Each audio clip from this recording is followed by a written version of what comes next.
Steroid medicine খেতে হবে। এই রোগের কোনো স্পেসিফিক ট্রিটমেন্ট নেই, সেটা ধরা পড়ে যে এসএলই। অ্যালোপ্যাথি মেডিসিন ছাড়াই এখন আমার বোন অনেকটা সুস্থ।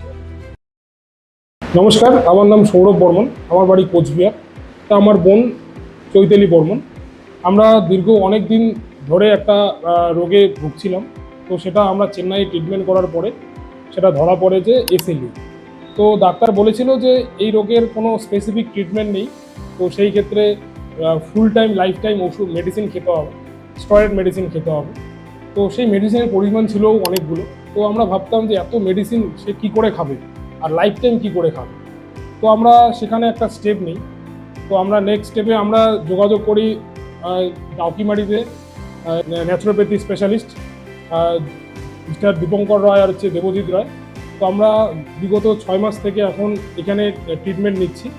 তো সেখানে ন্যাচুরোপ্যাথি অকুপেশন আর ডায়েট মেনটেন করার পরে ধীরে ধীরে বিগত 5 মাস ধরে সেটা চলছে।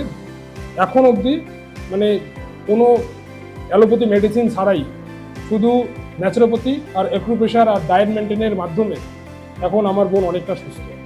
তো আমরা আশাবাদী, যদি আমরা এরকমভাবে ডায়েট মেনটেন করি তো ভবিষ্যতে যে ডাক্তার বলেছিল যে এটার কোনো স্পেসিফিক ট্রিটমেন্ট নেই বা স্টেরয়েড মেডিসিন ফুল টাইম খেতে হবে, তো আমরা আশা করি আমরা যদি ন্যাচুরোপ্যাথি আর অ্যাকুপ্রেশার আর ডায়েট মেনটেন ফুলফিলভাবে করি বা ফলো করি, আস্তে আস্তে এ সুস্থ হয়ে যাবে।